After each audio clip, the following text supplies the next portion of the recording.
हमारे पूज्य गुरुदेव पहाड़ी बाबा महाराज से कोई कहता कि महाराज जी साधु सेवा की इच्छा है, बहुत ध्यान से सुनो, ये बातें अब सुनने को नहीं मिलेंगी। साधु सेवा की इच्छा है तो महाराज जी उससे पूछते, क्यों रे लल्लू, पैसा खर्च करेगो कि साधु सेवा करेगो? बोला महाराज हम समझे नहीं। बोले पैसा खर्च करना तो ये है कि भंडारा हो गया, बिल बन गया कि इतने का घी, इतने का तेल, इतने का बेसन, इतने का आटा, इतने की साग सब्जी, इतना हलवाइयों का जो भी लागत लगी है भंडारे में, उसका बिल बना के दे दिया और तुमने बिल का पेमेंट कर दिया।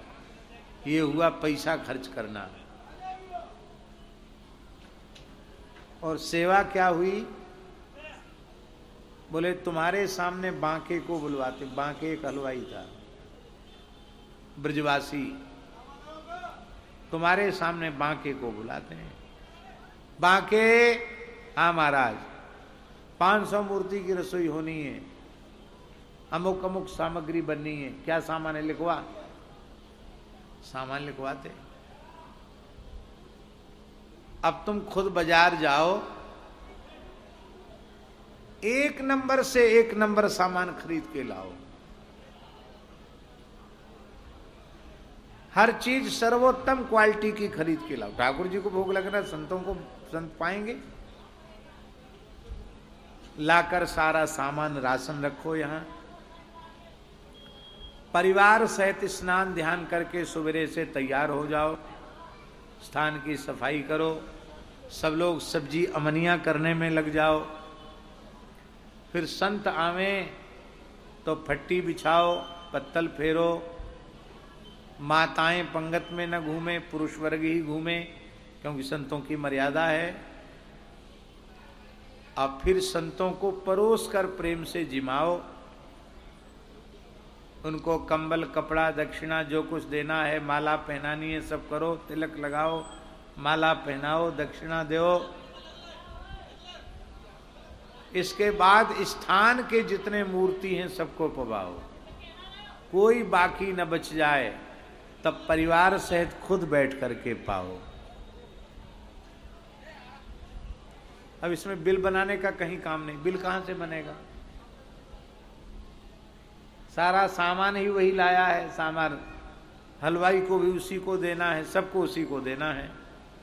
तो अब जो तुम्हारी इच्छा हो, इसमें जो भंडार में बच गया मिठाई विठाई, वो ले जाओ घर में बांटना, यहाँ रखना, यहाँ छोड़, जितनी यहाँ छोड़ जाओ यहाँ इतनी। और जो राशन बच गया वो अमृत के समान है। दाल, आटा, चावल, घी, बूरा, कुछ बच ही जाता है, सब तो नहीं लगता है, कुछ बच गया वो अमृत के समान है। वो जब तक ठाकुर जी को भोग लगता रहेगा तब तक तेरा खरीदा हुआ अन्न ठाकुर जी भोग लगाएंगे, संत पाएंगे। ये तो हुई सेवा।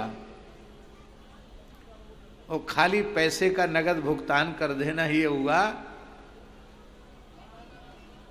ये पैसा खर्च करना हुआ। तो कहते देख रुपया मत दिखावे, रुपया नहीं बोलते थे, कागज, कागज मत दिखावे, कागज की कमी हमारे पास नहीं है, कागज हमारे पास बहुत है, कागज की कमी नहीं है, कागज मत दिखा। ऐसे ही भंडारे खाक चौक में होते थे उस समय। और खाक चौक के भंडारे में संत खाली मुंह दिखाने नहीं आते थे, भरपेट प्रसाद पाने की इच्छा से आते थे। इतना सुंदर रसोई बनती थी। विद्यार्थी तो घुसने नहीं देते थे, अड़िया खड़िया को घुसने नहीं देते थे, गृहस्थी को घुसने नहीं देते थे, साधु की पंगत में केवल साधु।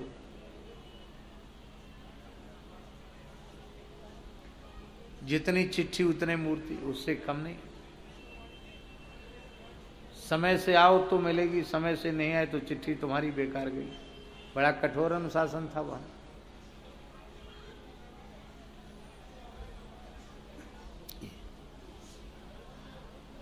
भाव पूर्वक सेवा करोगे, गौ सेवा, संत सेवा, ठाकुर सेवा, तो उसका तत्काल लाभ आपको मिलेगा। अब तो महंगाई हो गई है, अब तो थोड़े पैसे में काम नहीं चलता। नहीं, महाराज जी जब विराजमान थे तो 5,000 रुपयों में 100 मूर्ति की बढ़िया भारतीय देसी गाय के घी की सुंदर रसोई दक्षिणा सहित, आज से 25-30 साल पुरानी बात बता रहे हैं, दक्षिणा सहित 5,000 में 100 मूर्ति की रसोई हो जाती थी। अब तो ज्यादा लगता होगा क्योंकि अब तो महंगाई बहुत बढ़ गई। तो उस समय भी 5,000 खर्च होता था, उसको लोग महंगा मानते थे कि खाक चौक में भंडारा महंगा पड़ता है। और महाराज जी को वस्तु की क्वालिटी की इतनी परख थी, सामान्य पुरानी साग आ गई तो फिकवा देते थे बाहर, अरे हटाओ, अच्छी से अच्छी क्वालिटी की खरीद के लाओ, फिर सामने रख के दिखाओ, महाराज जी परीक्षण करेंगे क्वालिटी का। ऐसी